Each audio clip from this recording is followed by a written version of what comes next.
Greetings, greetings. Hello, salutation. Alright.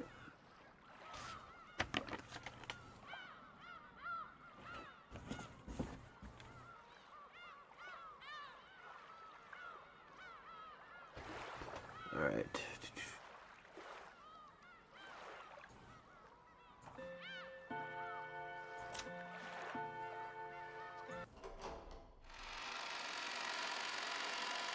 Hey, I'm a bit late. Sorry about that. Had to reset up my computer here.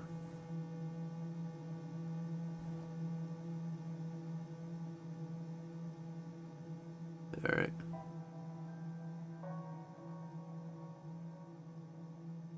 This game has good music. Very, it really does set the atmosphere, a lot of it, which is pretty cool.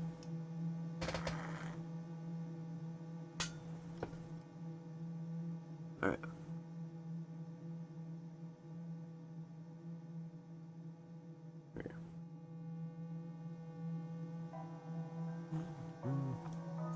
Yep. That.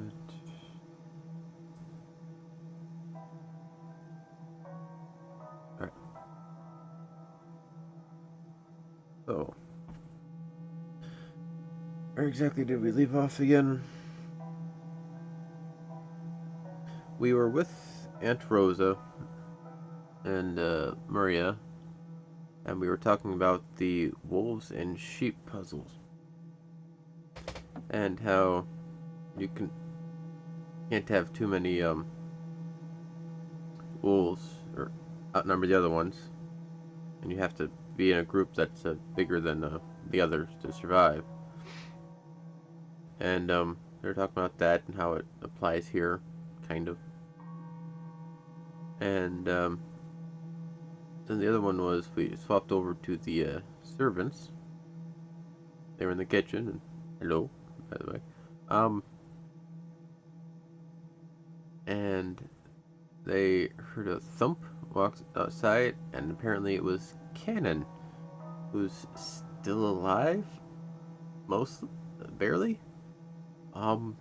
And he said something about don't trust Rosa. Or don't tell Rosa. And she's the one who killed Jessica. And that's right where we left off at. So, let's get back into it.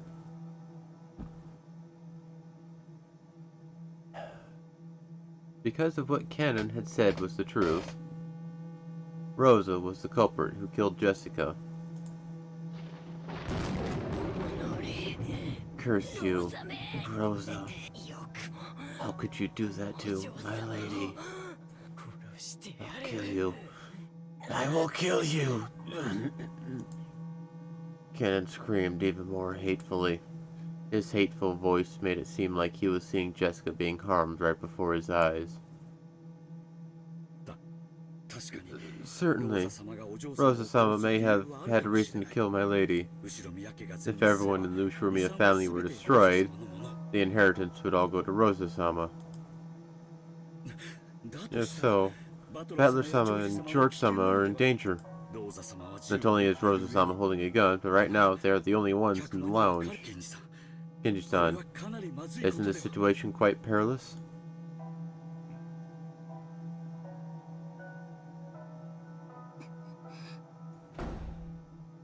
Shannon suddenly ran out into the corridor. Her expression was complex and tragic, as though she didn't know what to believe.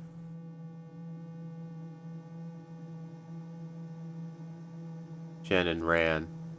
To where?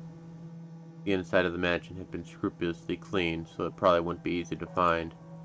You might find it if she searched the rose garden, but they've probably all been lost in the wind and rain. That's right. The boiler room isn't cleaned very often. If she went there, she might be able to find it. Shannon ran downstairs to find that in the underground boiler room.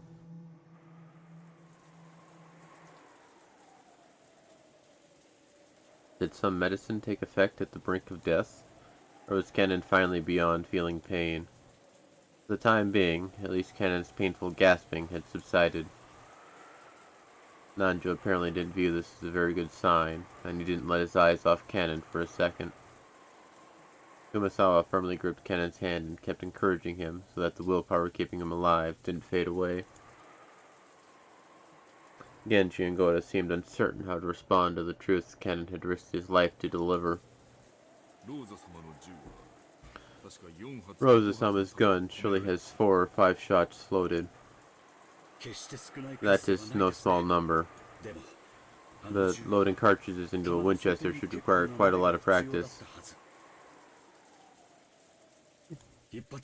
She might be able to get one shot off, but if everyone attacks her at once, we should be able to take the gun from her before she shoots again. We may have a doctor on this island, but we have no access to medicine, and no hospital. If the location of the shot is bad, that person will die. I understand that. But more importantly, if we don't move quickly, there's a chance another crime will occur. It seems to me that Rosa-sama managed to cleverly chase us out. Maybe George-sama and Valor-sama are being killed right now.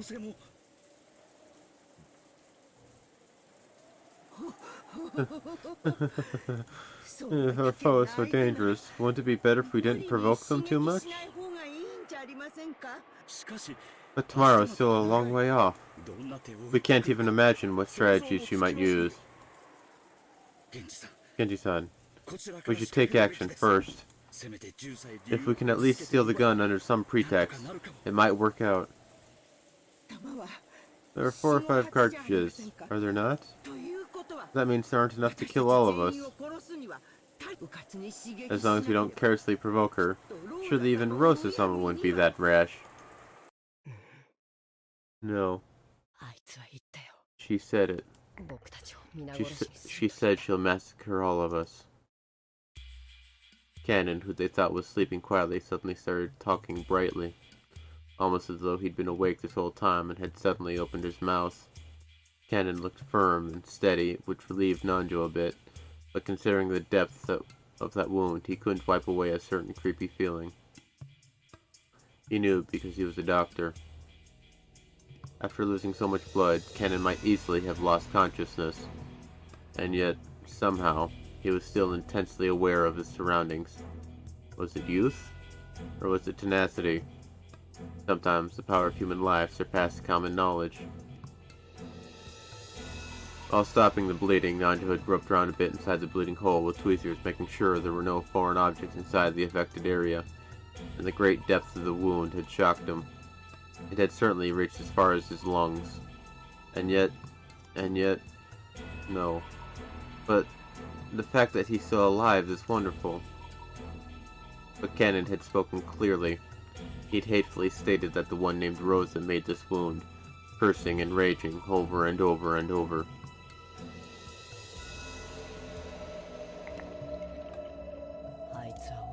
She wants to kill everyone by any means necessary, before the typhoon passes, so that she can have the Master's wealth all to herself. She told me that clearly. Damn. What a person. Genji-san, what should we do? Are there any weapons we can... I find it hard to believe. To think that Rosa-sama would say something like that. Genji-sama, it isn't a question of whether you believe or not. She told me. I heard it. Why won't you believe me? Don't get up. You'll harm your wound. Cannon sat up on the bed, speaking to Genji, who didn't seem to be willing to believe Cannon's story. She'll definitely kill all of us. She must have killed everyone in the parlor by now. If we don't kill her first, we'll definitely be killed first. Just like how I was killed first, everyone else will also be killed first.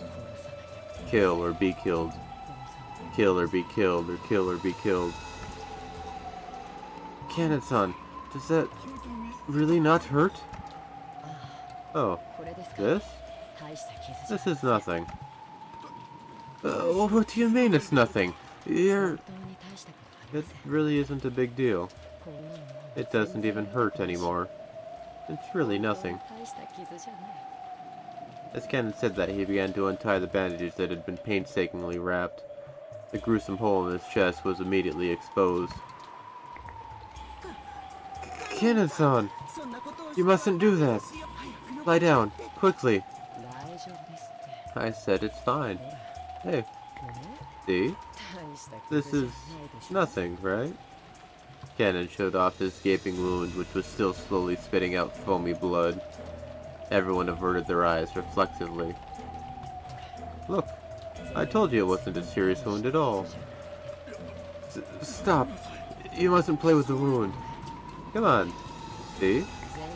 It isn't a deep wound at all. Look. Look. Cannon held up 2 fingers, showed them to everyone, and slowly started to stick them into the gruesome wound right in the center of his chest. Plunging, slimy, squishy, wet. The fingers went in deep, all the way to their bases.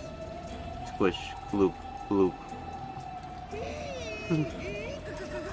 Kyo-san, stop it! Stop it! Those fingers were sticking all the way into his chest, up to their bases. And then he slowly pulled them out in exactly the same way. The fingers he pulled out were stained a sticky, solid, deep red color, and there was even a thread hanging. The fingers were covered, up to their bases, in deep red. You... what in the world? See? It is not a serious wound at all. See?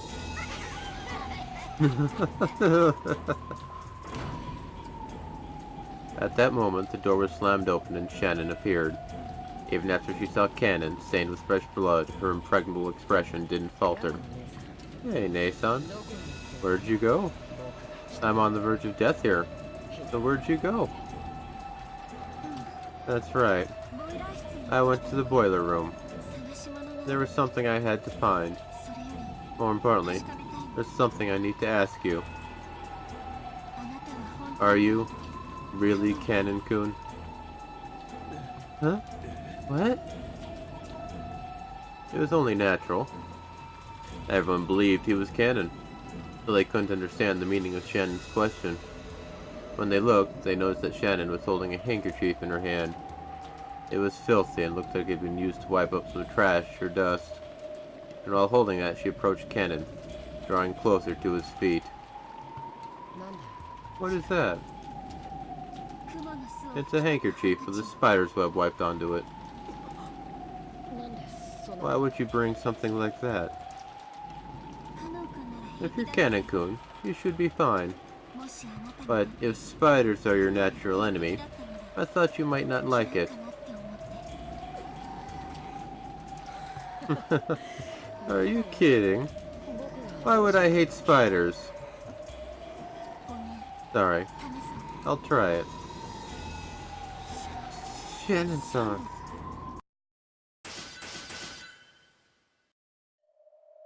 When Shannon brought that handkerchief close to Cannon's thigh, something happened in an instant. It happened all at once. The human eye couldn't have followed it. Cannon jumped like a wild goat, fleeing from the thing Shannon was holding. Then, from his arms, some kind of afterglow flashed purple and drew a curve through space. That arc, which drew 3 beautiful purple curves, traced across the throats of Nanjo and Kumasawa, who had been tending to him.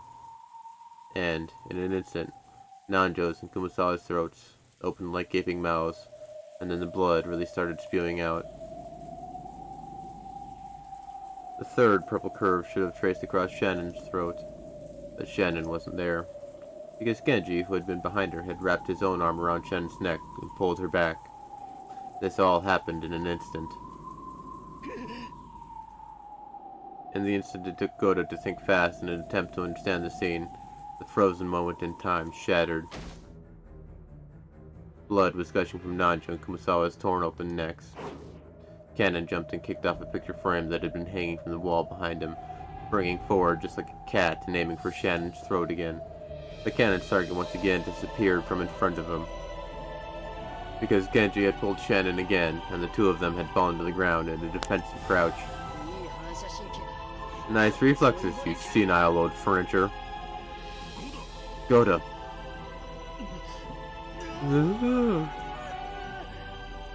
Even Goda was no fool. Even if he couldn't fully understand what was going on, he at least realized that if this cannon wasn't seized, his own life would also be in peril. He sprung at Cannon with his huge body, pushing him up against the wall with all his weight and physical strength. Oh. Let go, fat ass. Another purple curve was drawn from the tips of the fingers on Cannon's right hand. And when he raised that hand like a sword aiming for Goda's back, there was a loud thunk. Because Cannon's raised hand had been pinned to the wall. He couldn't tear his palm away from the wall. Sticking out from it was the knife Genji had thrown. Under normal circumstances, it would have been surprising to see someone as old as Genji handle a knife so skillfully. But in this abnormal space, no one paid it much mind. Genji-sama, take this. Indeed.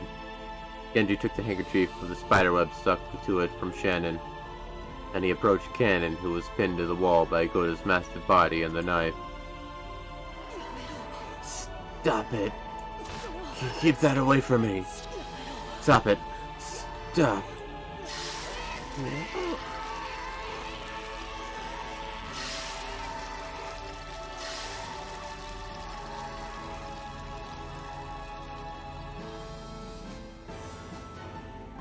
When Genji pushed the handkerchief up against Cannon's face, there was a sound just like setting meat on a red-hot iron plate.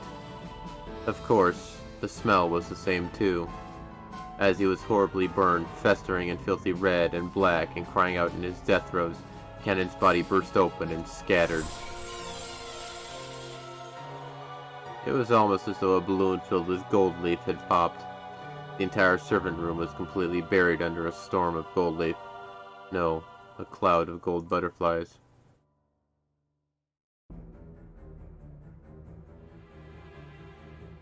Those butterflies began to softly fade, as though into water, or rather, into the empty air itself. And afterwards, all that was left was the three survivors sitting on their butts, stained with blood. However, not everyone was merely stained with blood. Some of them were lying on the ground, spurting out blood themselves. Kumasawa. Dr. Nanjo. Slits so sharp they looked like they'd cut your finger if you touched them open wide, and large amounts of blood kept pouring out. What was that? Just now. Goda. Have you been injured? I am fine. But what did we just see? What happened? I know I pushed that thing against this wall with my own hand, but even I cannot understand what happened.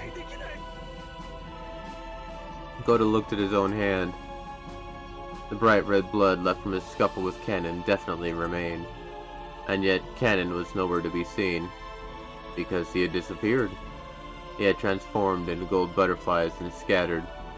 Goda kept screaming alone, without a clue about what was going on.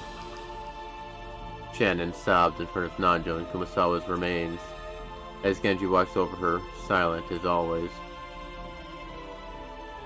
But yeah, that is a very bizarre twin there.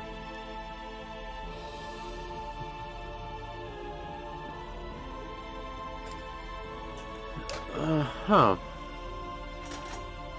That's not quite what I was expecting. Of course, to be honest, I don't know what I was expecting. But it definitely wasn't that. So apparently the lesson is, when you're facing zombies or evil twins, apparently their natural enemy is spider webs. Or something. I'm actually quite fond of spiders and webs. They eat all the other bugs that annoy me to death. But I let them be. Personally, anyway. Dr. Nanjo and Kumasama-san were... What on earth are you talking about? Shannon, thank goodness you're safe. If something had happened to you, George-sama. George-kun, be quiet for a second. A murder occurred before your very eyes, right? Did you see the culprit? Or not? That is... how should I explain? Genji-san. Even we cannot adequately explain what happened in front of us. It certainly, happened right before our eyes. It was right in front of my eyes. However, it was, what was it? Even I don't understand. What are you saying? You couldn't have met anyone except the witch Beatrice, whose location has been unknown since yesterday. Well, yeah, definitely. Or Kanen-kun, who's gone missing. Was it a man or a woman? You should be able to tell me at least that much, right? Aunt Rosa, calm down a bit. Anyone would be confused if two people were taken out right in front of them. Goda-san, Genji-san, there's no need to rush. Tell us what happened, one thing at a time. Yeah, we do have poisonous spiders here, but I think the worst one is the brown recluse, which is kind of rare. Other than that, they're just spiders. Little guys who bebop around and crawl up walls.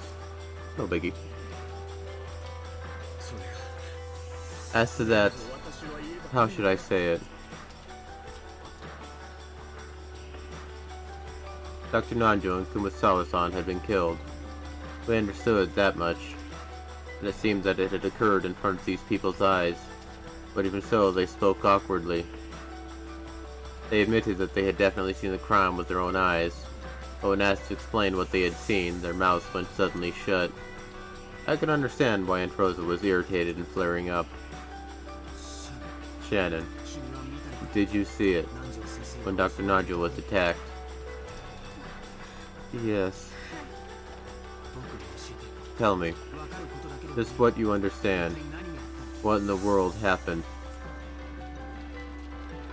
Someone came to the back door. That's right. Someone came up to the back door. Then, wondering who it was, I opened the door. Someone at the back door? Who was it? Let them finish. And after that? That person was stained with blood and had a large wound. We carried that person to the servant room, and Dr. Nanjo immediately began first aid. It was a very deep wound. Like I said, who are you talking about? I don't know. Certainly, in the beginning, I thought that was the case. No, I still think that. But what in the world was that? I don't know. I don't know. In a manner that didn't match his large body, Goda held his head and scratched at it. I didn't have a clue if he was confused because he couldn't remember, or because he'd seen something terrifying and couldn't accept it. And Shannon looked the same way. If she let her guard down, what she'd seen just a short while ago would quickly melt away like a daydream, and she wouldn't be able to remember anything. That's what she looked like. Only Genji looked composed as usual, so the questions were naturally directed at him. However, even Genji took quite some time before he spoke, and he had to gather his thoughts. Genji-san, you saw it, right? Who came in through the back door? At first, we believed that person was Kanen. You see? He was alive after all! My theory was correct! By at first, you mean that your impression changed later, right? Yes. I cannot explain with words what happened after that. He killed Dr. Nanjo and Kumasawa, then disappeared. At that time, he was definitely not Kanen. Yes, that's right. That's just as Genji-san says. You really couldn't explain it with words.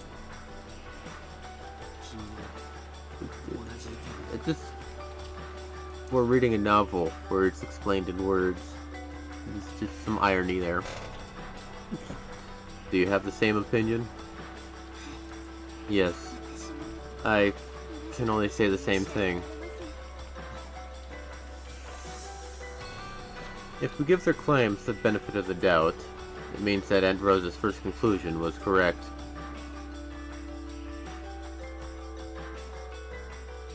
Cannon had appeared near the back door to the kitchen with a serious injury. Then, he had been taken to the servant room and cared for. And after that, something terrifying had happened. So, were these people so convinced that Cannon-kun couldn't possibly have done such a thing, that they start to suspect whether it had even been Cannon-kun at all? In other words, that means Cannon-kun did appear. No matter how confused they are, no matter how they muddle their words, that's what it means in the end. So does that mean, after all, Cannon-kun used some trick to escape that room even though it was locked? No, that doesn't matter anymore. The real problem is that Dr. Nanjunk and Sawa-san were killed. Aunt Rosa had claimed that Cannon-kun was behind this from the very beginning. No matter how confused these people are, no matter how much they try to deny it, they're halfway confirming that she was right. But even so, for some reason, I felt like their awkwardness couldn't be explained by confusion alone. What did they see? Like they said, did they really see something that couldn't be explained with words?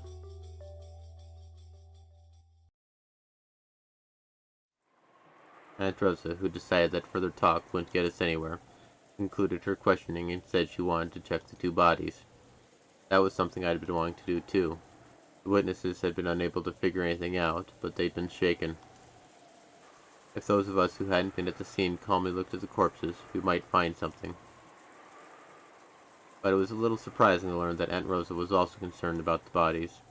Even at this point, I still wanted to use any clues I could find to expose the culprit and the truth myself. But it should have been different in Aunt Rosa's case. Hasn't Aunt Rosa prioritized staying safe over finding the culprit? I couldn't really see why she would go through all the trouble of leaving our barricade in the parlor, just because she wanted to check the bodies. We will all go to the servant room together. If we all move together, it'll be safe. Maria, stop playing with scribbles. No, not scribbles. I'm solving Beatrice's puzzle. Oh. Beatrice's puzzle? What's that? Show me too. Aunt Rosa, are you, bringing Maria-chan too? It seemed that George Eniki was against the idea of bringing Maria to the bloody crime scene. But considering that Maria would be all alone if left here, it'd surely be much safer to take Maria with us. In the end, it was just Eniki's irresponsible humanism. We decided that all of us, including Maria, would go to the servant room.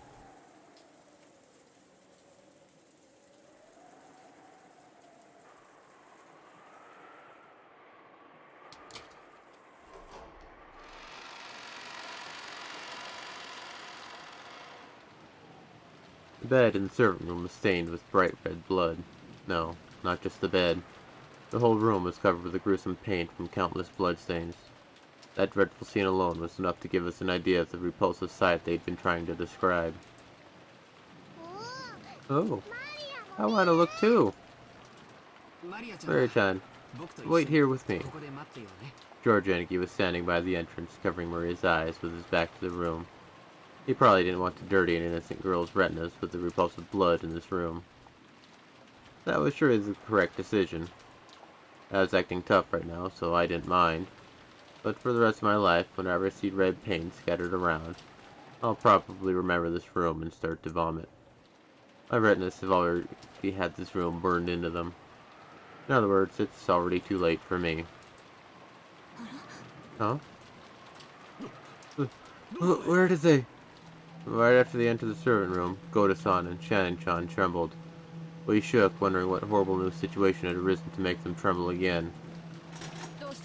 What happened? What is it? Aunt Rosa also shuddered, raised her gun high and searched for whatever it was that had made them shudder. But she couldn't find it. It was only natural. They were trembling because they couldn't find it. Hey, What in the world's going on? The two bodies aren't here. What does this mean? That can't be. Those two were definitely here. Wait. What the hell are you saying? The corpses just walked off somewhere? That couldn't happen, right? I mean, wasn't the servant room locked? Didn't you unlock the door when you came in just now, Goto-san? So what does that mean? Isn't it the same as Jessica's room? Someone disappeared from inside a closed room again? That's ridiculous. I don't have a clue what happened either. When we left this room, we definitely locked it. I don't have a clue what's going on anymore. There was a timid, pitiful smile on Goto-san's face that he definitely wouldn't have let shown normally. Shannon was the same. Two corpses disappeared. And furthermore, they disappeared while the door was locked. Even if Kanon-kun was the culprit, he shouldn't have a master key anymore. That's wrong. Kanon-kun isn't the culprit. Shannon. I believe Shannon. Kanon-kun is not the culprit. This must be the doing of someone who looks a lot like him. His twin. No. Kanon-kun could have gotten a master key. After all, his master key was found in the pocket of Jessica-chan's corpse. And who took that key? That's right. It was Dr. Nanjo. That's right. Back then, it definitely was Dr. Nanjo who searched through Jessica's clothes and found the master key. So if someone had the opportunity to search Dr. Nanjo's corpse, it would have been easy for them to take the master key back. Entrosa searched under the bed and in the locker. By now, I also understood what that meant. If you assume there are two culprits, this can be easily explained. The first person was Kanon-kun, or maybe an imposter who looked like him. He finished off Dr. Nanjo and ran off somewhere. The second person was probably the 19th person, Beatrice, whose location was unknown. That person hid under the bed in the servant room beforehand, and while Dr. Nanjo's body was enshrined here, they waited for Genji-san and the rest to leave. Then later, they crawled out, took the master key back from Dr. Nanjo's pocket, and carried the two corpses away for some reason. If they then locked the door with the master key, you'd end up with this closed room.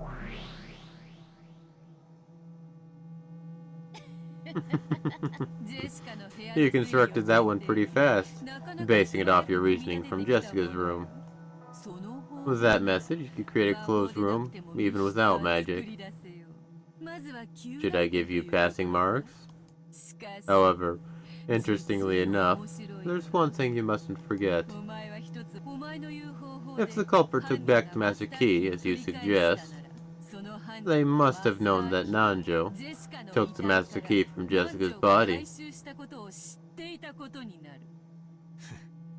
You don't have to tell me that.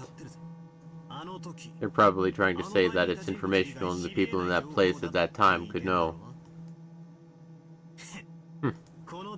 This third closed room was crushed so fast that you're stuck trying to make hurtful remarks like that. There's no art in repeating the same content over and over. I may have managed to bluff, but that move on the witches hurts bad. I can tell that I'm cracking under the thing I want to deny the most. This person's trying to close in on me from two directions. On the one hand, there's the frontal attack where she tries to force me to believe there's a witch using closed room tricks that only a witch could do. And on the other hand, there's the real attack, where she tries to lure me into wanting a witch to exist, by strengthening my suspicions of those close to me. In the first closed room, the chapel, she used the frontal attack, but it didn't work on me. So by the second closed room, and now in the third closed room, she's definitely changing the direction of her attack. However, the fact that she is changing the direction of her attack proves that my resistance is having some effect. And she must have given up on the frontal attack, because she clearly can't win with it. I try to settle my unease by thinking these things, but apparently the witch had seen through me long ago. I will not abandon my frontal attack. A rear attack only has meaning because it advances at the same time as the front. If I were to degenerate into only using the rear attack, it would merely result in a foolish plan where my means have become my goal. Really? Well then, won't you repeat, someone was hiding in the servant room using that red you're so proud of? There is no need. The premise of your theory is about to be destroyed. Oh? Really? You refuse? So someone really is hiding? Rosa will destroy your premise right now. Come, let's listen in.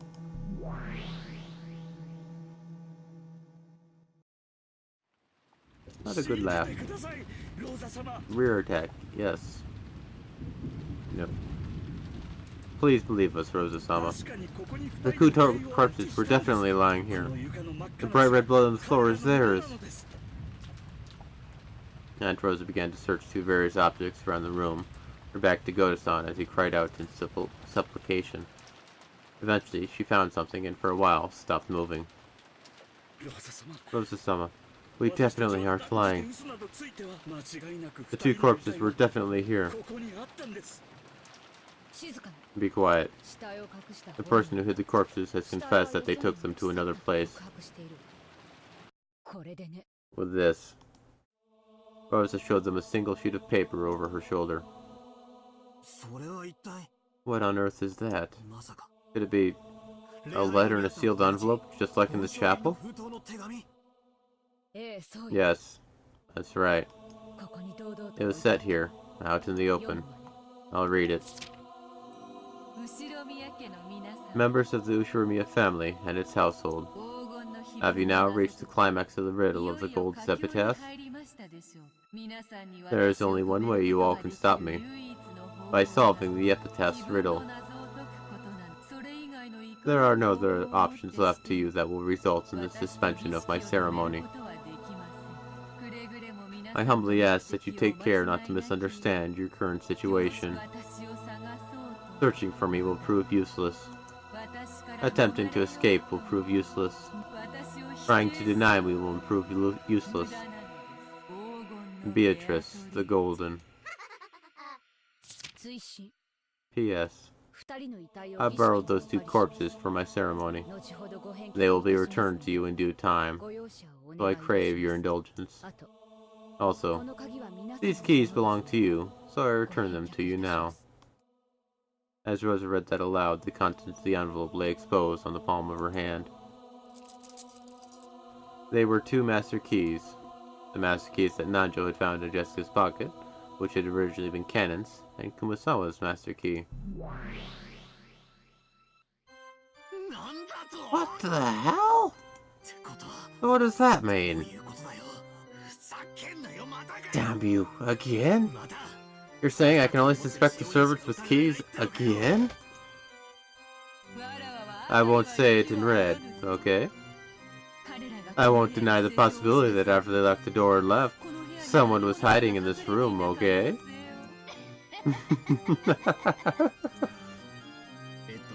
If they hid under the bed, it still would have been possible for them to carry the corpses somewhere. But they wouldn't have been able to lock the door. The master key they went to all the trouble to get was left right here. That's right. I'd forgotten. What about the key specifically for this room? The servant room keys. Indeed. Those are kept in the key box in the center of the servant room. There are several servant room keys, but all of those are inside the key box. Which means the situation is exactly the same as Jessica's room. It's not like a servant would walk around with an unnecessary key when they have those convenient master keys. I can accept that they're all kept in the key box. And the other conditions remain unchanged as well. Entry and exit are impossible except for the single door and the single window. Therefore, hidden doors and irregular methods of entry cannot exist. Rejoice, great detectives. And those were both locked. The door and the window do not permit any kind of entry or exit when they are locked. So it wouldn't work to remove the door and make a crack to slide in through, or anything like that while the lock is still set. And obviously, it is impossible to unlock the door without a servant room key or the master key. It's a pain having to read all these aloud every time. Sooner or later I should think of a word to put this all together and abbreviate it. But you can't repeat that someone was hiding in this room. However, that alone won't break open the door of a closed room. Damn it. It's useless, It's so useless. What happened to that spinning the chessboard around thing you're so proud of? Please, announce your boastful strange theory. Spin the chessboard around. Write letters again, huh? Interesting. What would I do if I were the culprit? I carry the corpses off somewhere. I leave a letter. I lock the door from the inside. Then I just have to escape this room by some means. Damn it. Is that even possible? I was told in red that you can't get outside except through the door or the window. Oh. At that moment, I got it. That's right. The culprit carried away the corpses, left the letter, and since they didn't use a hidden door, they weren't able to escape. This isn't a answer. Beato, before I ask you to repeat anything, I want to check the definition of hidden doors that you're using. What have you thought of? Very well, I'll explain. A hidden door refers to an entrance or exit that cannot be recognized as such by those who don't know of it beforehand, of course. Even children know that. So, in other words, if you can't get outside the room with it, it isn't a hidden door. Oh? So that's your game.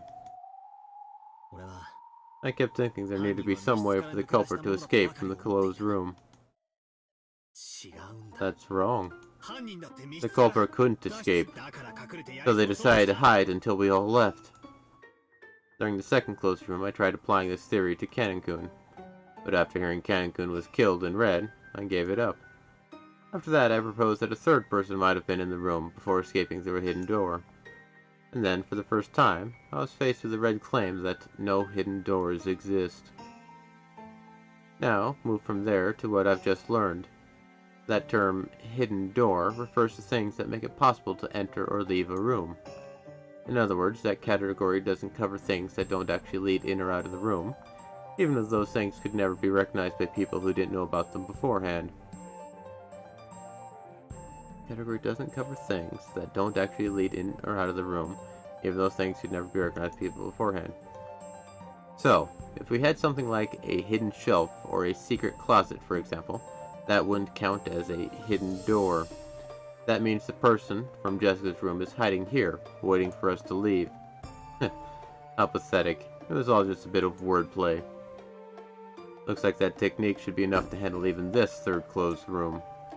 If there's a hidden shelf under the bed or anything like that, that'd be enough.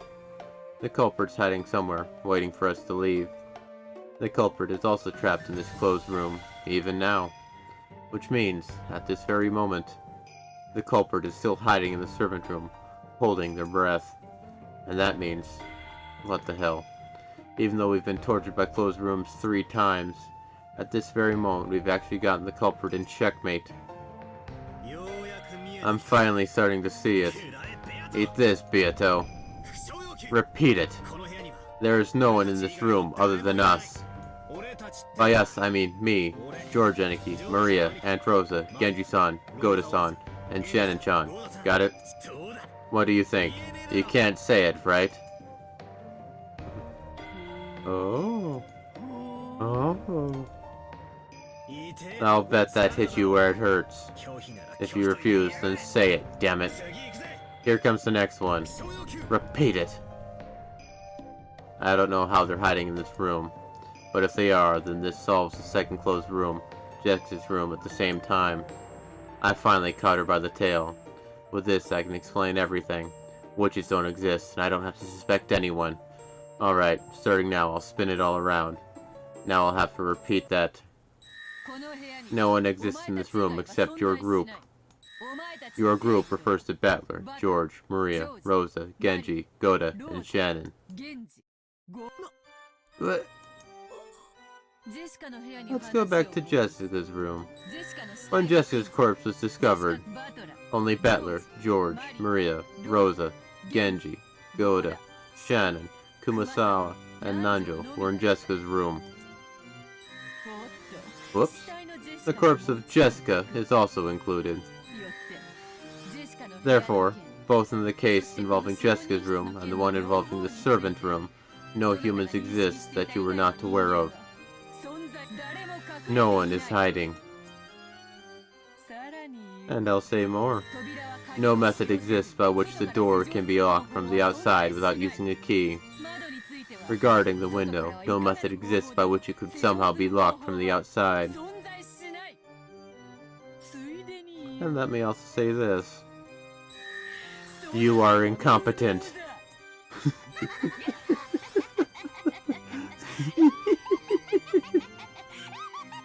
That's not fact. Dumbass.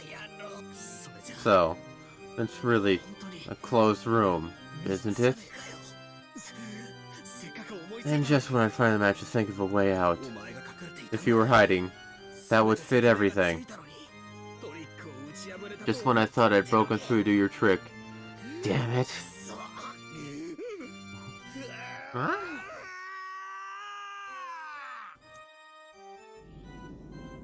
It's useless, it's useless, it's useless, it's all useless. For a second I thought I had it. It was all useless. Damn it. I was so sure that I had finally seen through her, that I had seen how she distracted me with her clever red wordplay and fooled me. Just when I thought I'd found a light in the darkness, it disappeared. Just disappeared, swallowed up by a blood-red sea. Red, red, red, red, red. No one is hiding. And there's no hidden door, and no way to get past the door or the window while they're locked. Have you just proven that it's all impossible? Has the devil's proof been fulfilled with a frontal attack? Impossible.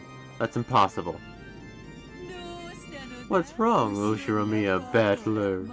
Weren't you so confident in your ability to deny witches? Why are you groveling and wringing out bitter tears in a place like that? Yes, what a truly splendid tactic. Truly splendid how you're trying to make me fall over and drown in a sea of tears from my own laughter. That is what you're trying to do, right? You're trying to make me laugh and laugh and laugh myself to death, right? Ushiramiya Battler.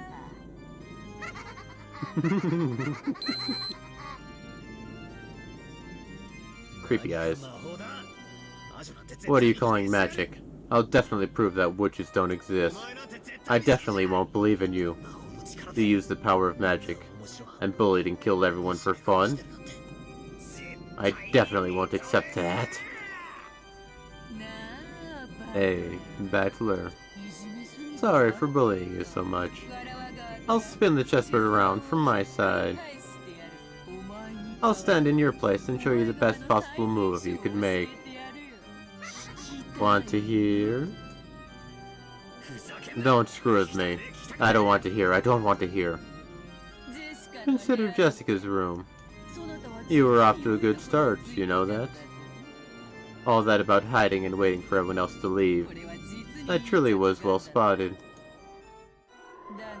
But why did you only think of Canon and me, the 19th person? I see. So the hide part of hiding and waiting got in the way, which prevented you from getting any further. Come on. You see what I'm getting at, don't you? I think I do. It's Jessica. Jessica! If Jessica were the culprit, a farce like this could be easily constructed. She killed Kanekun and carried him off somewhere. Then she played dead and let us walk by. But that's ridiculous. Dr. Nanjo definitely confirmed that she was dead. So is Dr. Nanjo an accomplice too? That's wrong. I also confirmed that Jessica was dead. Of course, I've never examined a corpse before, but she was definitely dead. I think she was dead. No, that's probably, surely, definitely what I thought, but certainly, wait. She was dead! She was dead! Jessica was in on it. And Nanjo, who examined her corpse, was in on it too. And that makes the third closed room a farce, doesn't it? Yeah, then it's simple. Dr. Nanjo was in on it, so in other words, he's on the culprit's side, which means he was never dead in the first place? We thought his body disappeared after he was killed, but what if he was never in the servant room to begin with? So, if Kumasawa Bachan disappeared with him, does that mean she's in on it too? That's not all. That's not all. The servants will agree to keep to that story. Genji-san and Goto-san, and even Shan-chan were also in on it. Then, the one who stole the key from Maria's handbag was Jessica. No. It could even have been George Aniki. After all, if Shan-chan is on the culprit side, that automatically makes George Aniki on the culprit side. Wait a second. Just wait a second. They're all wolves. They're all wolves. Not only am I drowning in an ocean of bright red blood, there are packs of wolves clamoring on the banks whose blazing eyes tell me that they'll eat me if I crawl out. I was not expecting my title to be said in the story. Which way should I die? Should I deny everything and drown in a bright red sea? Or should I learn the truth and have my whole body chewed to bits by the wolves? It's either one hell or the other. I can't choose.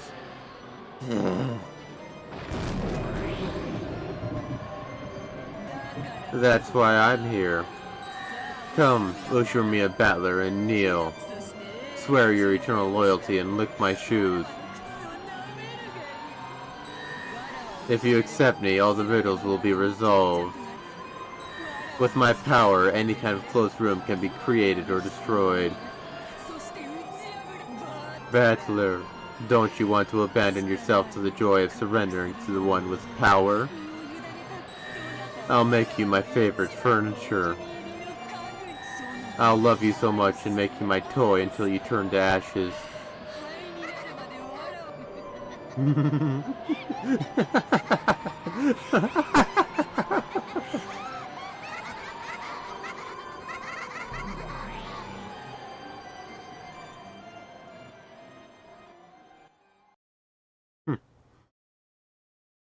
That was weird.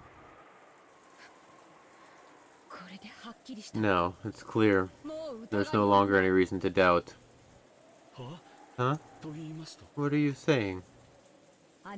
You kept saying those two were dead, but they aren't here.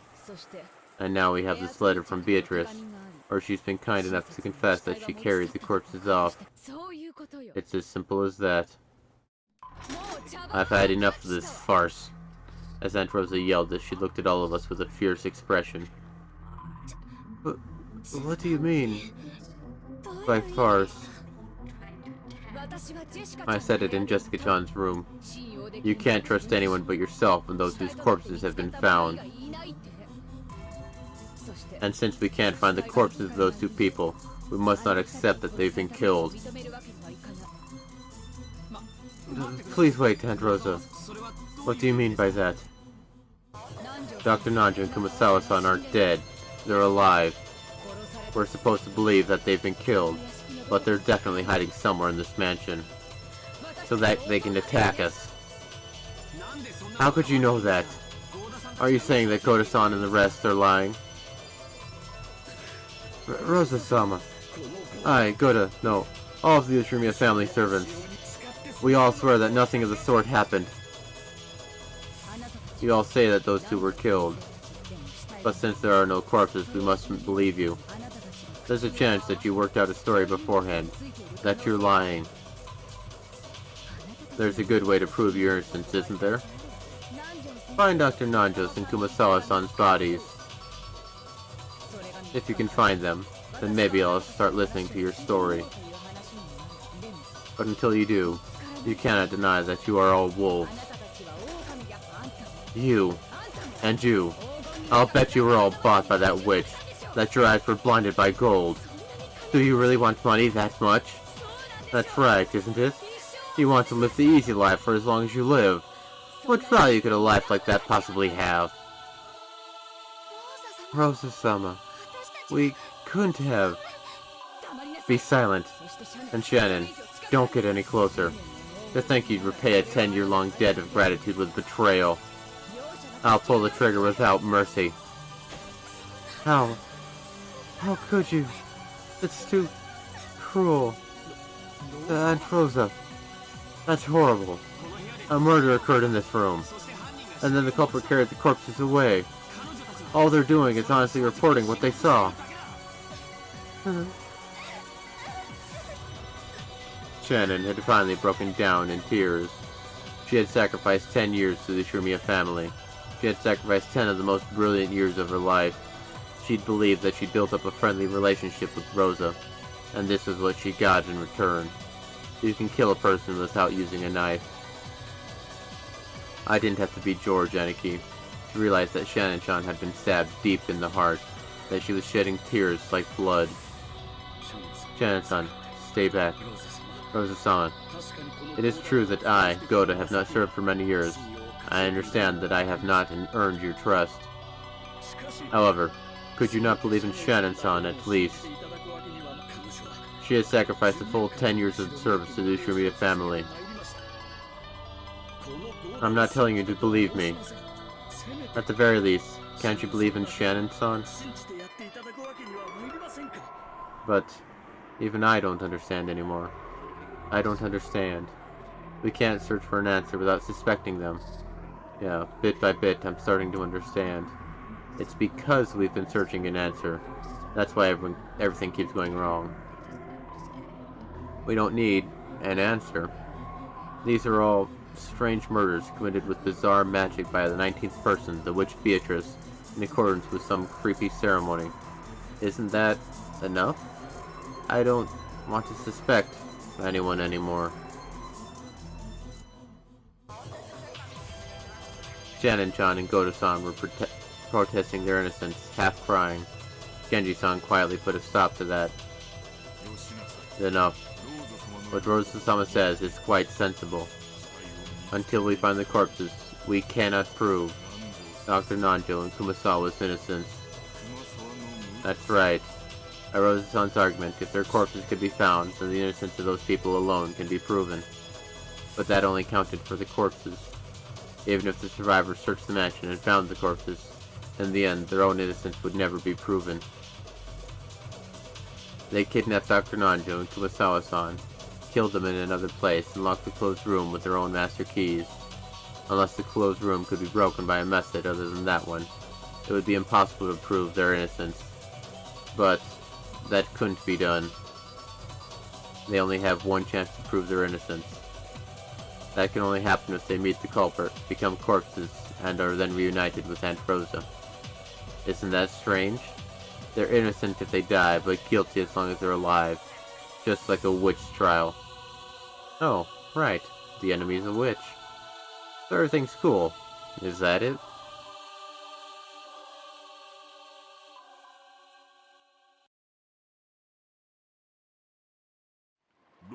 Rosa-sama. We are furniture in service to the Umineko family. Whether you trust us or not is no business of ours. No matter what assessment you give us, we will merely continue to serve until our final hour. You really are a model servant. I deeply understand why Father trusts you. It really is heartrending that I must suspect even you.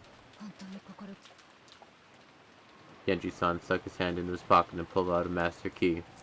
Then, he set it on a nearby table. I believe I was given this as a sign of the trust placed in me. If that trust has been lost, I think of it only natural that I return it.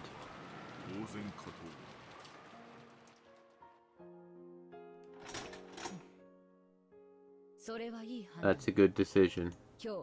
Those master keys are the main reason you've been suspected several times today. It may seem elementary that letting go of those might clear away that suspicion, but I don't think it's a bad thing. You two.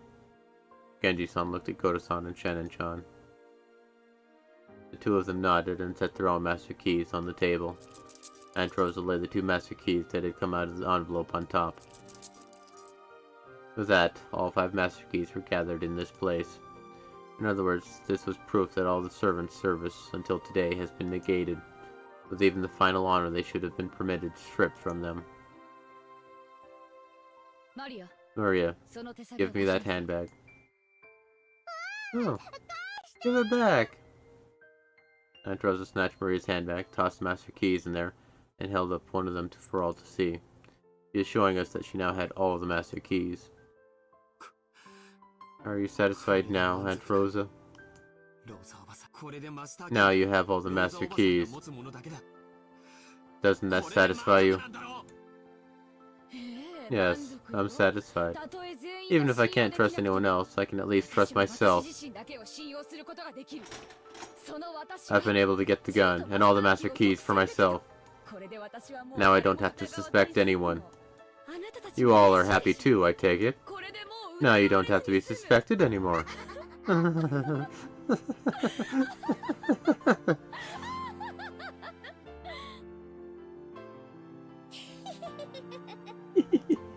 At that time, Maria, who alone seemed to be watching this as though it were a show, sneered at her mother. Aunt Rosa reacted nervously to that laugh and turned around. Keys don't have anything to do with this. Beatrice can open doors with magic. She doesn't need keys. It doesn't matter who has or doesn't have something like that. Don't I always tell you to stop laughing like that? What is it, Battler-kun? I just cut in between the two of them. No, that's not it. I was on my knees and hugging Maria's head. I was crying.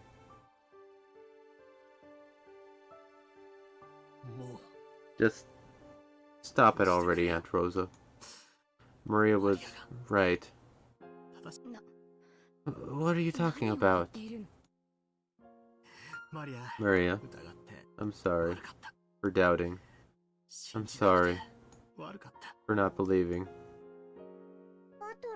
Battler.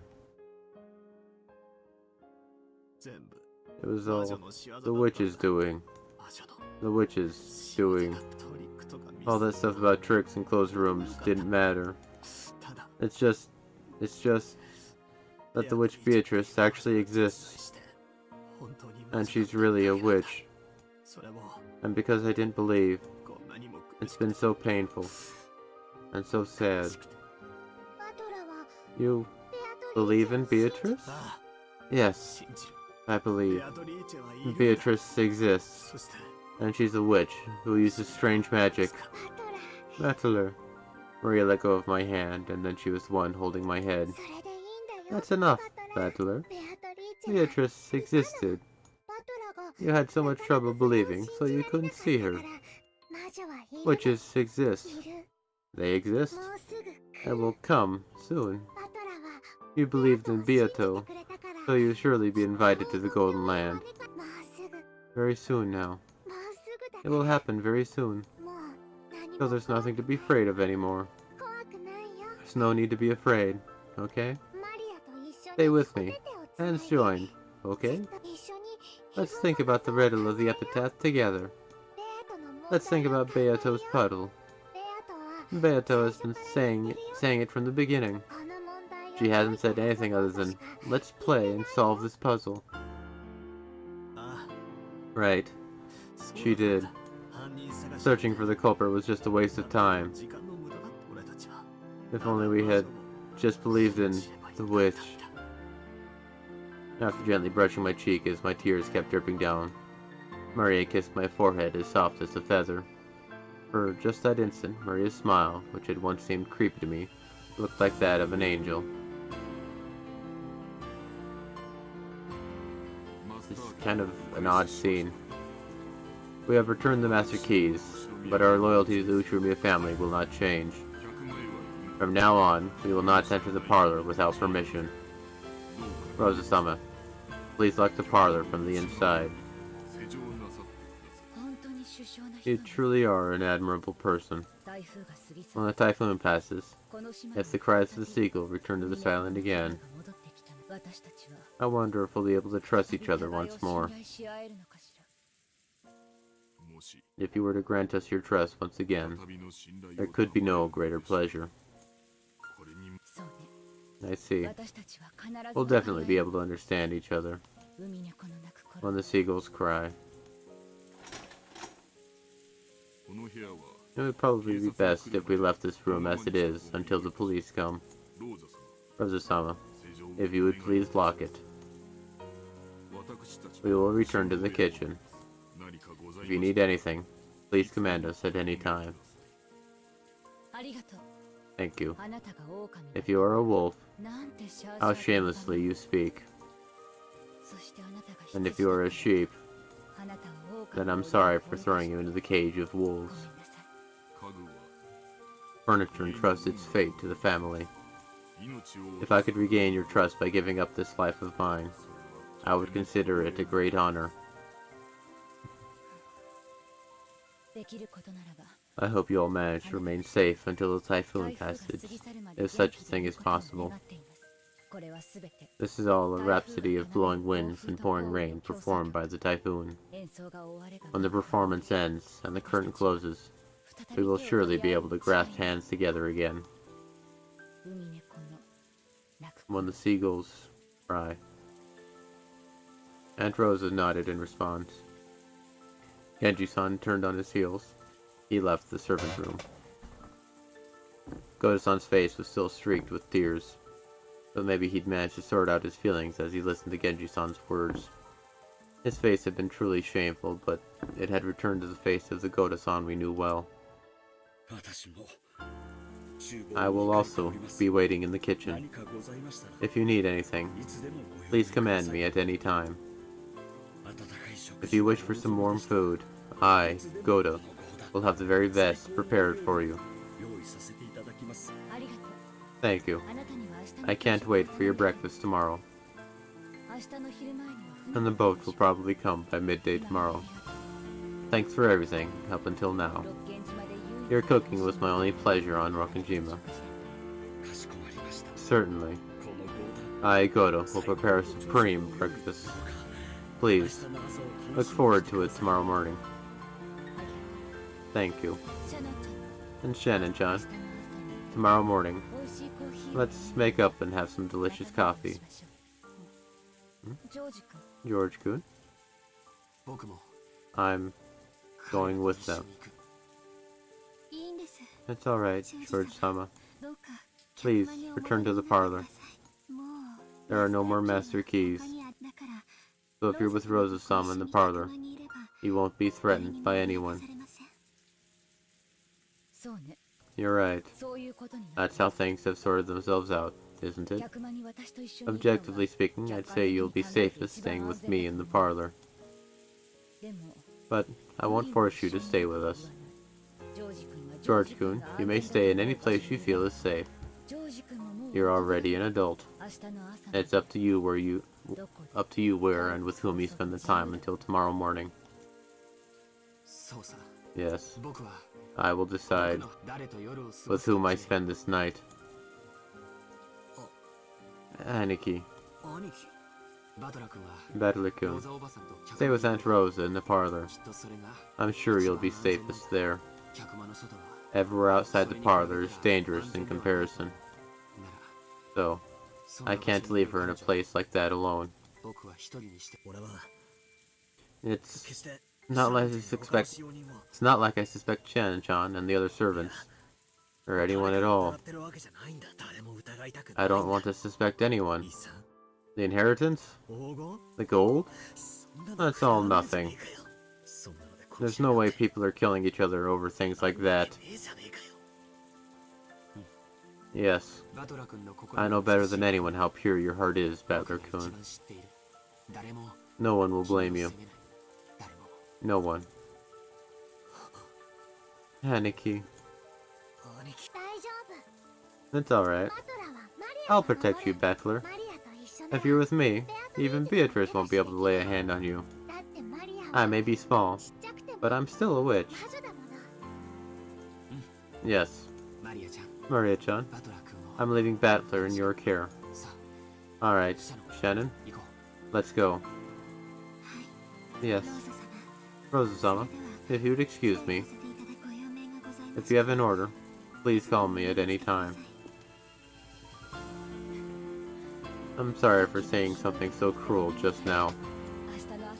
I don't expect you to forgive me until tomorrow morning. But when tomorrow morning comes, let me apologize again. Yes. Thank you very much. George, Aniki, and Shannon-chan left the servant room together.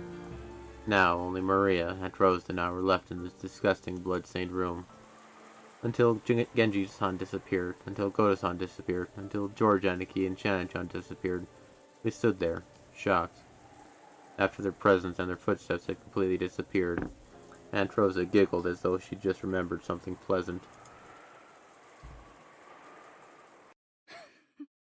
You can't trust them for a moment. That damn furniture. That one sentence made me choke. But why are you saying something like that? There are 5 master keys in all. Who would believe that? It's obvious that some duplicate keys exist. As if we could trust them just because they pulled keys out of their pockets. You don't mean that, right? By setting down those keys, they weren't just letting go of them. You've made all their hard work count for nothing. Disgraced it, trampled it. And in the end, you made them give up their keys. What's with that parting line? They've shown that they're willing to go this far, and you still can't trust them? Too much. That's just too much. It's a devil's proof. There are 5 master keys in all. It's impossible to prove something like that. You can show that there are 5 master keys by placing them here. But you can't prove that no more than 5 exist. Only a demon or a witch could prove something like that, right?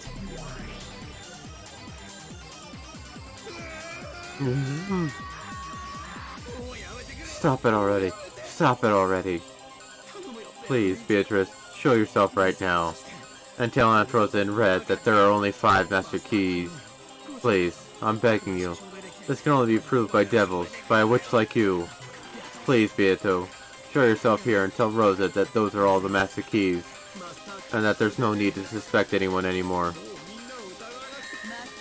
There are only 5 master keys. There are only 5 master keys. How's that? No matter how often I say it, it won't reach Rosa's ears. After all, it seems there's still someone who denies that I exist, right? Who's sure me a battler? I accept it. I accept it. You exist, you exist, you definitely exist. So I'm begging you, stop this already. Stop it already. Stop it already.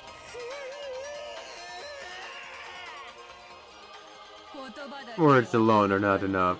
Show it with your actions. Swear from your heart that you will become my furniture. Can you do it? Take off your clothes, be naked, then put your hands on the ground and crawl. Clothing is proof of one's humanity. From now on, you will become furniture, so it's only natural that you will lose that right. Then kneel, make your tongue crawl on my shoes. Can you do it? You can do it, right? When you do, I'll appear and say it in red. I'll tell Rosa that there are only 5 master keys. Oh, but of course you'll never abandon that lordly pride of yours. But you've done well. You've done more than enough, and you're starting to get that tingly feeling, aren't you? For just an instant, you thought maybe licking my shoes wouldn't be so bad, didn't you? And you immediately denied that and felt ashamed, right? Just looking at your expression feels just heavenly. The face of yours is so pathetic. Go look in a mirror. You'll see how low you are, naked and licking my shoes, right? Can you see it, Ujurumiya Battler?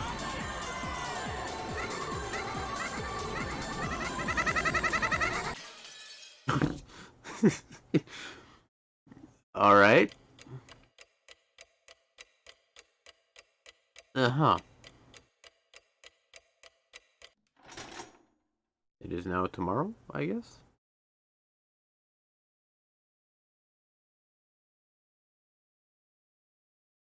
Show it with actions, huh?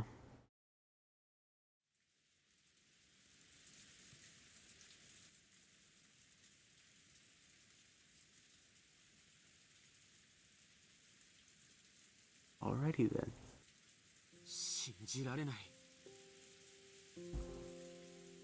I can't believe it. Are you saying that's the truth? Yes. We've told you everything as we saw it. George folded his arms and started mumbling again, and the kitchen was once again wrapped in a long silence.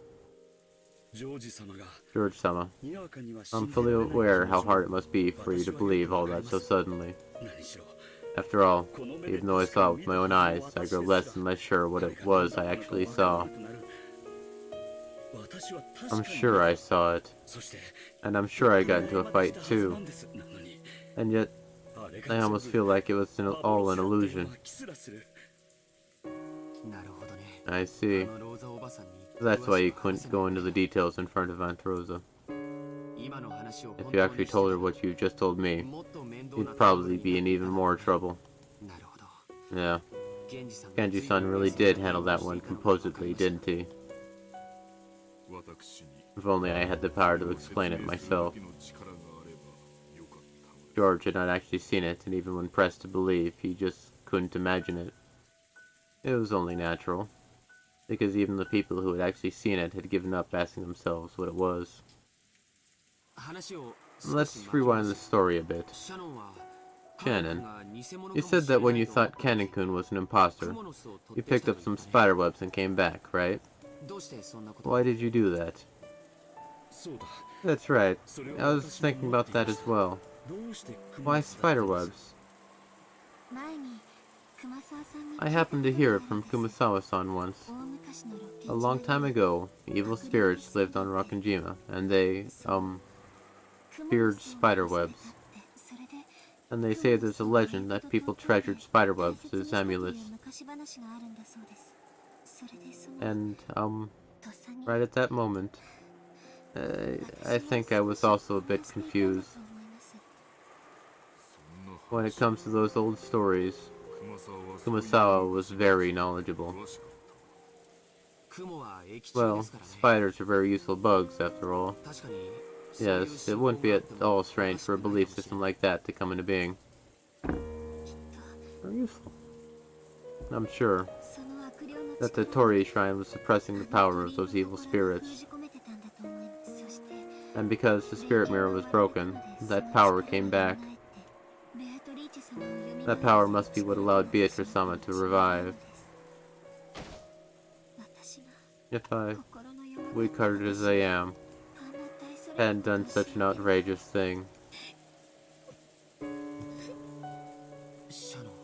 Shannon, you don't have to worry about that anymore. Oop, I did it again. Okay. I don't blame you for it.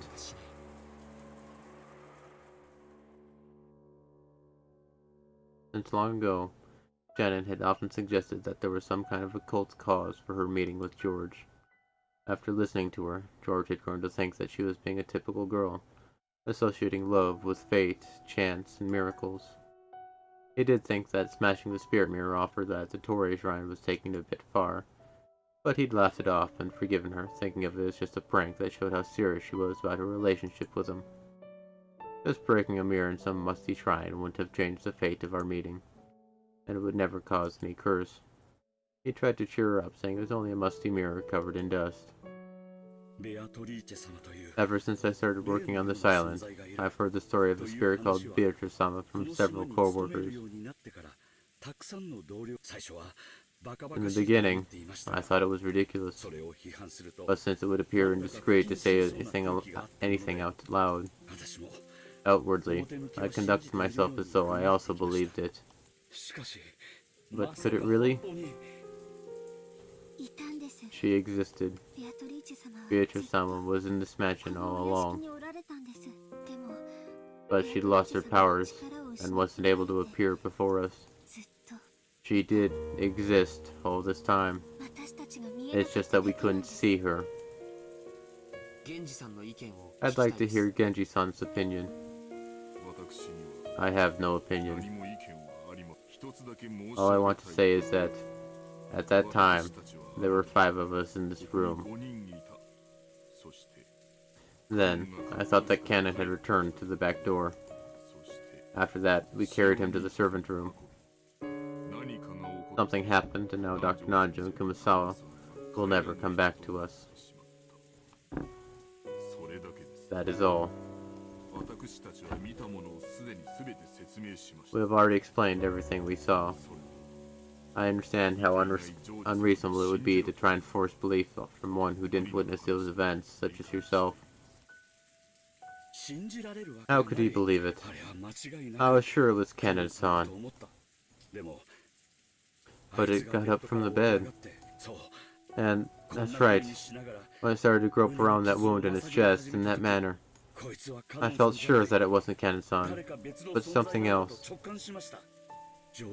I doubt you'll be able to understand George-sama. The terror of that moment when the person I thought I knew well exposed that it was in fact someone else entirely. I can't explain. I can't explain it at all. I understand. I can tell that whatever happened, it was terrifying enough to give you such a shock. Thank you very much, George-sama. And they all fell silent again. Shannon kept crying no matter how many times she was consoled, thinking that listening to the witch's sweet whispers and breaking the spirit mirror on that day had been the mistake that ruined everything. The witch who whispered these things to you loses her powers if that mirror exists, right? I think she explained it to me a little, but I don't really remember. I think she said something about how she couldn't release her power as long as that mirror existed. What happened to this mirror that you broke? I don't remember. I left it behind when I broke it, but it's probably just how I left it. So when, as they say, the reef was struck by lightning and disappeared, it must have sank to the bottom of the ocean. Well, I doubt picking it up and taping it together would make it start working again.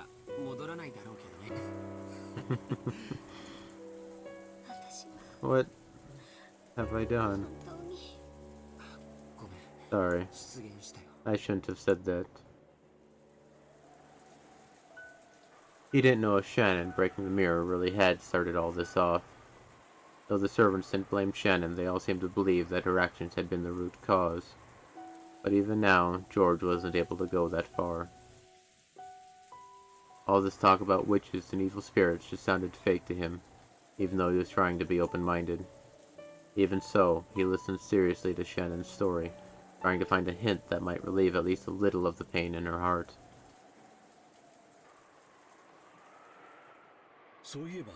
Come to think of it, though it's surely different from the one in the Totori, I have heard that Madame keeps the spirit mirror as a charm. Really? Aunt Natsuhi? Yes. I believe she received it as a memento from her grandfather or something, and that functioned as a powerful ward against magic. A spirit mirror of high pedigree, I think. I have also heard the same story. Something about the mirror having the power to reflect that which is not good, and send it back.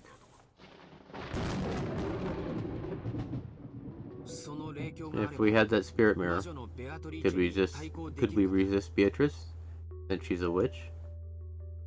Huh? When George proposed this, the servants looked up. The shrine and the torii where it was kept are gone now, but the important thing is that there's still another spirit mirror. I've heard that Aunt Natsuhi's family is descended from Shinto priests. Maybe that isn't just a simple mirror. I'm sure I've heard Madame say she keeps it in a treasure box. It might not be very large. I don't think its size is a problem. Even the mirror I broke was just a small, insignificant-looking thing. If our opponent is occult, then we'll have to use the occult to fight back. Sitting around here won't solve anything. It's worth trying, if only for some peace of mind. Of course, this didn't mean George had accepted the witch. However, he thought it'd be necessary to have some kind of purification ceremony to heal the wounds in Shannon's heart. So the story about Natsuhi's spirit mirror was really convenient. Let's go. I won't say anything crazy like, let's go get it and finish off the witch. However, I think it'd be useful to have some sort of charm that can protect us from her. Maria-chan told me about it earlier, but the door to Grandfather's room was supposed to be able to repel magic, right? That's our grandfather for you. I mean, she was pretty good on the defense when it comes to the occult. Let's go. To Aunt Natsuhi's room. But I think Madame's room is locked. We returned the master keys to Rosa-sama. And even the key box in the servant room is now locked away. In that case, Aunt Natsuhi should have had a key on her person. Aunt Natsuhi's corpse should still be in the chapel. We probably shouldn't be disturbing it before the police come, but we can give a full explanation later. However, the entrance to the chapel, you could smash it with a nearby rock. Would it, really be okay to break the window of that important chapel? When Grandfather gets mad at us, I'll take responsibility. From the beginning, I've been ready to fight the whole Ushurimiya family today. I've got to get them to accept my engagement to you. So, I've been prepared from the start. Let's break the glass. Then, let's borrow the key from Aunt Natsuhi's corpse. George's announcement that he'd take responsibility seemed to have given the servants a great deal of courage. Shannon and Goya looked at each other, then looked at George's face again. Grandfather knows everything about the occult. I'm sure he'll understand if it's the power of Aunt Natsuhi's spirit mirror we're talking about. Don't worry, he won't get mad at you. I wonder if Madame's mirror will really be able to seal BHS-sama once again. I don't know, but I think it's worth trying. So, let's go. It's getting darker and darker outside. Quickly. Shannon, get a flashlight. Goda-san, find something that looks like it can break the glass. Sorry, Genji, but can you be on umbrella duty? Yes, sir. The servants, who had been rejected by Rosa, gained a new master and started to move. George, who was normally calm and gentle, was now radiating dignity. Shannon checked the emergency flashlight, just in case she changed the batteries. Goda was testing several heavy-looking cooking tools. Normally, a highly praised chef like him wouldn't want to use them for something other than their intended purpose, but now he was frantic to fulfill the orders of the one he accepted as his master. After some worrying, he took a large, thick-feeling frying pan. Genji removed several umbrellas from the umbrella stand set in the corner near the kitchen door. He took 3 of them. Genji-san? I cannot go with you. It would be embarrassing for me, as the head servant of the Ushurimiya family, if we were all gone when an order is given. But Genji-san, even you must understand how dangerous it is to be alone in this mansion now. I cannot go. I must remain here, that the master can call for me at any time. Genji-sama. Go, and obey George-sama. Be careful not to make any blunders. Goda, I am counting on you to set an example. Yes, leave it to me. I will surely fulfill my duty. You're sure about this, right, Genji-san? Yes, I am already at this age. All the days of my life until now have been spent repaying the debt I owe the master. The roulette will decide the fate of a senile old man like myself. I will sit here and see what the result will be with my own eyes. As Genji said that, he sat down, as though saying that he didn't intend to discuss this anymore. His gaze fell to the chessboard that he'd played Nanjo on. When George saw this, he decided to leave Genji there. Let's go, everyone. It looks like the wind has died down a bit for now. When George took an umbrella and dashed down the hallway, Shannon and Goda chased after him, each holding a tool.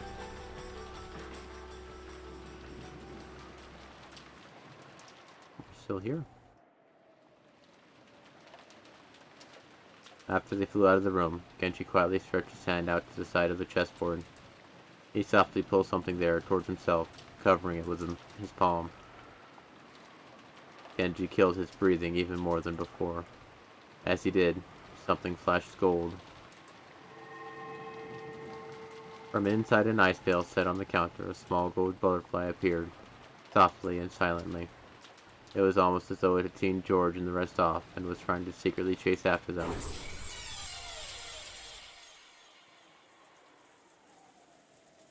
It happened in an instant.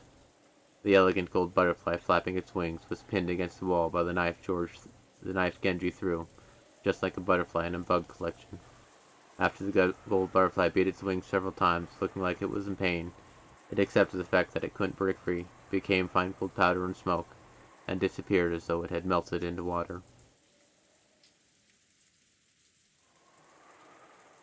Genji still gazed down at the chessboard as though nothing had happened. Maybe he would think up a brilliant move very soon.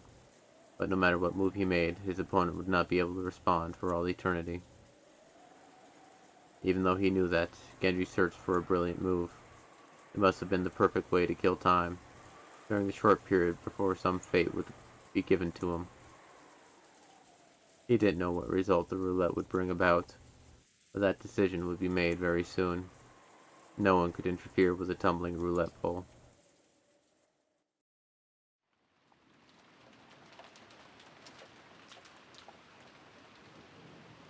The door to the parlor was not only locked, but blocked with a barricade made of sofas and the like. Because of that, Aunt Rosa seemed to suspect that any suspicious person approaching would break in through the window. Sitting on a one-person sofa, her back to the door, she continued to hold out into her gun. I didn't know what was what anymore, and even though my body and mind were worn out, I played with Maria as she wanted. Maria had said it.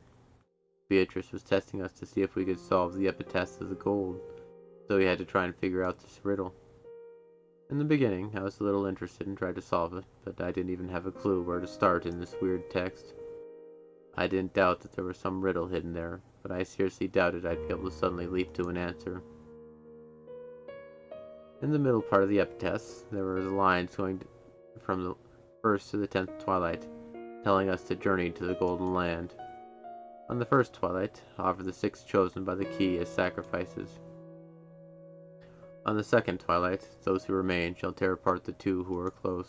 It was obvious that this hinted at the first 6 murders that had already occurred in the chapel, and Jessica and Kanenkun's murders. If this was being followed, we still had to be prepared for 5 more people to be killed. On the 4th twilight, gouge the head and kill. On the 5th twilight, gouge the chest and kill. On the 6th twilight, gouge the stomach and kill. On the 7th twilight, gouge the knee and kill. On the 8th twilight, gouge the leg and kill.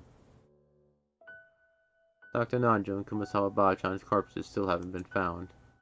However, if this follows the pattern and they're the sacrifices for the 4th and 5th twilights, they'll surely be found in a pitiful state with their heads and chests gouged. So, can we expect that 3 more of us will be gouged in the stomach, knee, and leg and killed? Who will it be? I looked around the room, noticing that there were 3 people here, but how should I put it? My emotions seemed paralyzed. Strangely, I didn't feel frightened. As I leaned against the sofa with the top part of my body gazing up at the ceiling, Maria noticed. Apparently, she felt I was slacking off in my riddle solving. She got mad at me for not taking this seriously enough. Hey, Maria. Oh? What was it again that Beatrice said she'd do if we solved this? I'm sure the witch wrote in her letter that she'd give up on collecting interest or something abstract like that. I optimistically took that to mean she'd give up on killing the whole family. But was it really written with that meaning? For some reason, I couldn't convince myself that solving the riddle would really save me. I feel like maybe, even if we do solve it, we'll just be doing what the culprit wants and it'll all be a wasted effort. No, that's not true. If you solve the epitaph, Beato's ceremony will end. So after that, no more people will die. Really? Isn't that rule just something she made up? Whoever solves this riddle will probably learn the location of Grandfather's hidden gold. And she'll definitely go after it and... Oh, she won't go after it. How can you be so sure? The gold has been Beatrice's from the beginning. She wouldn't go after something that's hers. Then why is Beatrice giving us all these big hints? Not just that, why did she even set up this game-like thing? Risk is essential for magic. Risk? I don't really know what you mean. For example, in a marathon, do you think a medal anyone can get by running the whole thing is worth the same as the medal given only to the person who gets first? No, I don't. So what does this mean? In the end, she's just playing with us? Purposely giving us a chance? Wrong. That's how magic works. No matter how great a work of magic is, it'll always have risks and weak points. No, it must have them. I don't get the stuff you call magic, but if I think about it as a gamble, I can understand a little. If you aren't prepared to lose big, then you can't win big. And the slimmer the chances of winning, the bigger the payoff. That's right. And Beato really did explain the risk of the ceremony to everyone. So, if this riddle is solved, the ceremony will be suspended. After all, if she breaks her promises, there won't be any risk. If we solve this, will she really keep her promise? Why are flowers beautiful, even though they wither? Why is it that an artificial flower isn't beautiful, no matter how elaborate it is, even when you can't tell the difference by looking? Humans can bring about miracles by gambling on their deaths. If an undying human existed, they'd have no way of bringing about a miracle. That goes for us, life, the witch, and the ceremony too. If we don't bear a risk, we can't succeed in anything. What do we do if we solve the riddle? Should we raise a hand and cry, "I got it"? Tell the witch our answer and see what she says? Oh, I don't know about that. But if we solve it, the ceremony will surely end automatically.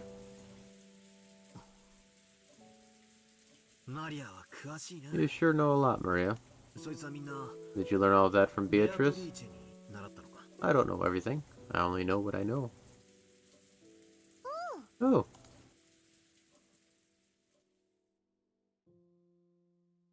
So, if you don't bear a risk, nothing can be gained. Is that it? That definitely is the way of the world, but it's sort of in conflict with the chessboard thinking I like so much. At least when making moves in chess, players grow for the best move, always trying to avoid risk and hoping for an advantageous turn of events. They don't trust to chance, like in gambling. That's right, there's no room for gambling in an intellectual game. And yet, this person called Beatrice has created such an outrageous crime. Or maybe a ceremony, while purposely imposing conditions for her own loss and announcing them to us. In chess, you always play your best move. So, by putting yourself in your opponent's position, you can predict their next move. However, if we can't be sure that Beatrice's moves are always the best moves possible, I thought she was probably making us focus on the epitaph to fool us in some way, speaking in riddles. But according to Maria, that alone was impossible. She said this was a genuine risk that the witch had taken, and therefore proof that this was a formal ceremony for magic. I can't understand this witch called Beatrice. If she's committing this chain of murders with some goal in mind, why did she go to all the trouble of exposing the conditions for her defeat? No matter how I spin the chessboard around and think from my opponent's perspective, I can't understand why she'd give up if this riddle is solved. Isn't it almost as though Beatrice doesn't care whether she wins or loses? Of course, chessboard reasoning won't work against an opponent like that. I don't understand. I don't understand. What is Beatrice after that's making her carry out this crime? If she just wanted to massacre us all, she could have done it quietly without this whole crazy setup. There's no need for that kind-hearted advance notice, all the self-aware closed room stuff, or any of the rest. It's all overacting. I've got no clue what it means. Will I be able to understand everything as long as I keep thinking of Beatrice as a greedy human culprit? If I don't accept her as a witch, will my chessboard thinking be stuck before I've even lined up the pieces? If she really is a witch, and everything Maria said is true, then there's only one thing for us to do. The theory building and discord and searching for the culprit has all been pointless. We should have all gathered in the dining hall, combining our knowledge to solve the riddle. By combining the knowledge of that many people, we might have been able to grasp at least a thread of the answer. The greedy humans, each desiring to gain something over their opponents, were getting offered up as sacrifices one by one, without gathering their knowledge together. In the end, did the humans get what they deserved? They thought they were using their brains, but they were actually thinking only of their greedy selves. In the end, chessboard theory is a thinking technique, where you project yourself on your opponent. The greedy people see their greedy selves inside their opponents. I looked lazily at Aunt Rosa. She was probably tired from being under all this tension the whole time. She couldn't sleep, but she kept staring vaguely at some point off in space. Aunt Rosa had announced that we couldn't trust anyone who hadn't been killed. Aunt Rosa's chessboard thinking saw herself inside her opponent. In other words, maybe Aunt Rosa was an isolated woman, unable to trust anyone and unable to let her guard down. Long ago, I think I heard a bit about it from my dad. Aunt Rosa was originally a very obedient child, but her age was too far separated from the other siblings, and they often made conflicting demands of her during their confrontations. Thanks to this, she'd undergone a lot of psychologically harsh experiences in her youth. Often, when she copied one of her siblings, another sibling would give her a hard time. True, Aunt Rosa said many things today that could be taken as abusive, but that means those words were once showered upon her, which is why they were engraved in her vocabulary. The many abusive words that she'd spoken were also words that she'd been showered with in the past. Now that I think about it, I've had the feeling that her style of speech sometimes has traces of Uncle Kraus or Aunt Eva in it. I'd understood it as them being similar because they were siblings, but maybe it wasn't just that. For the first time, I truly sympathized with Aunt Rosa, whom I'd always assumed was just quiet and gentle. Then what about Maria? Maria's been making a certain claim for a while now. If we can solve the riddle the witch displayed to us, the ceremony will be halted, and will definitely be saved. I think she also said that Beatrice will never break a promise. But this is Maria we're talking about. She herself never breaks promises, and she has the most innocent heart. Thus she believes Beatrice also won't break her promises. She's able to believe that. But isn't that just an image of Beatrice in Maria's mind? There's no proof that the real Beatrice always keeps her promises, right? I keep my promises.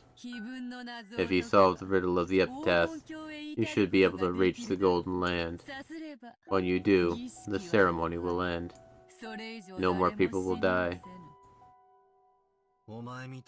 So you're saying a complete monster like you follows the rules? I won't deny that I am brutal and unjust and a monster. However, I am a witch. I use magic. And in order to use magic, there are some rules that must be followed. Because I am a witch, I cannot neglect those. You should believe at least that much. So even after all the crazy stuff you've done, you're still telling me to believe at least in the rules. I do play tricks. Of course, I also deceive people. I'm no different from humans in that regard. But not once have I disregarded a promise I've spoken. What about humans? Do you always keep your promises?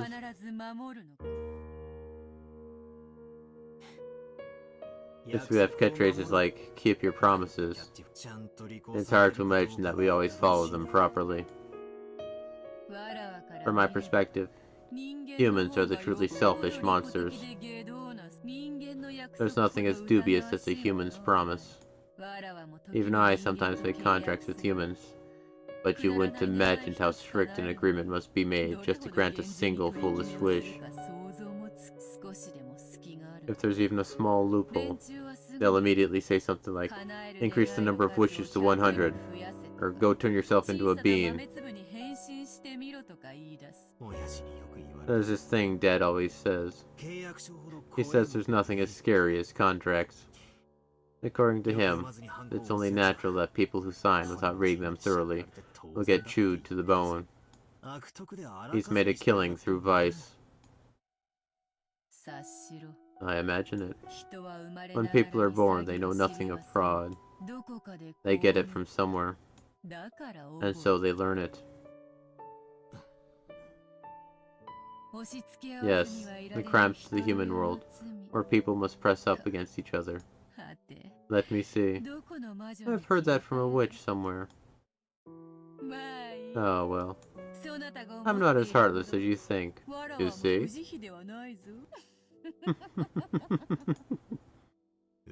Liar. You killed so many people, and you did it in such horrible ways too. How could you not be heartless? You say you keep your promises. Don't say stuff like that. I won't accept you. Ever. I believe my only way to resist you is never giving up on that. I see. So you're saying this eternal torture will be the same for me.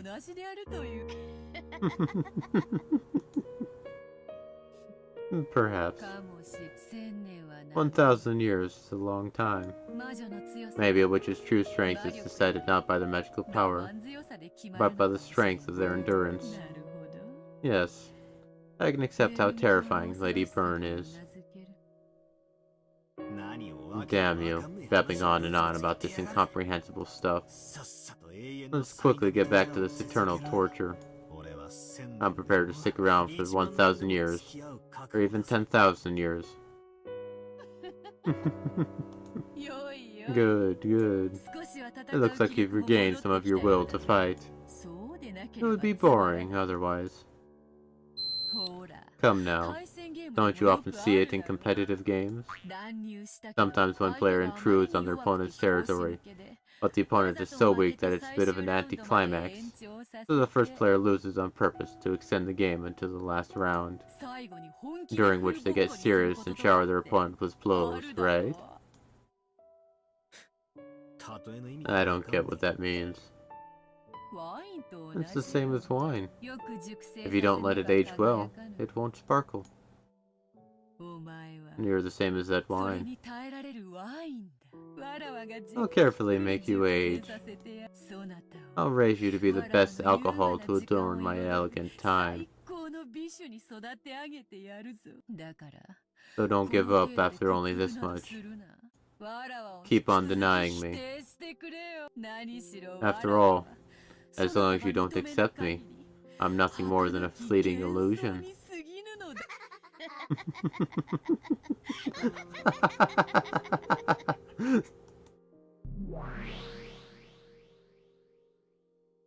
And I think I'll call it there for today. Wolves and betrayal and promises and red letters and broken windows. Hey, they actually use that sound in the actual way it actually meant. And oh yeah, they went to the cathedral.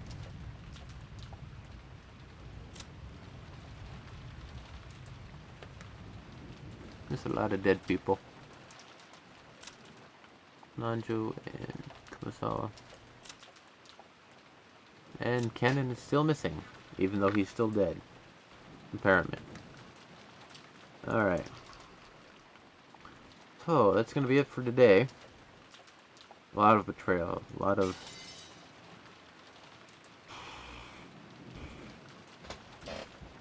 Who can you trust? Are you able to trust anybody in this game? Apparently we can trust Beatrice. She keeps her promises. Alright. Anyway. That's it for today. And today is, what, Thursday? Yeah, Thursday. So one more tomorrow, and then that'll be it until next time. Duh. Anyway.